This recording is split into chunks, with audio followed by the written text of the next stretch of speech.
শেষ ঠিকানা যদি 3.5 হাত মাটি হয়, তাহলে কিসের এত অহংকার, কিসের এত ক্ষমতার দাপট? একদিন তো ঠিকই এমন সকালে তুমি আর জেগে উঠবে না।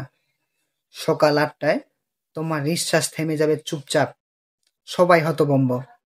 তারপর মাইকে ঘোষণা হবে, নাম ধরে, অমুক ব্যক্তি আর নেই।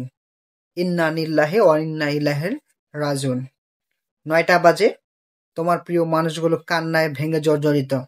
কারো হাতে ফোন, কেউ জানাচ্ছে আত্মীয়কে, কারো মুখে শুধু একটাই বাক্য, এই তো কিছুক্ষণ আগে কথা বলছিল। সকাল 10টা বাজে, তোমার নিথর দেহটিকে গোসল করানো হয়, সাদা কাপড়ে মুড়িয়ে দেওয়া হয়, যেখানে আর নেই কোনো ব্র্যান্ডের পোশাক, পারফিউম, সাজসজ্জা। সকাল 11টায় জানাজার প্রস্তুতি, হয়তো মসজিদের সামনে, নয়তো বা কোনো উঠানে। সবাই দাঁড়িয়ে, কিন্তু তুমি একা, নিঃশব্দ, অচেনা শূন্যতায়।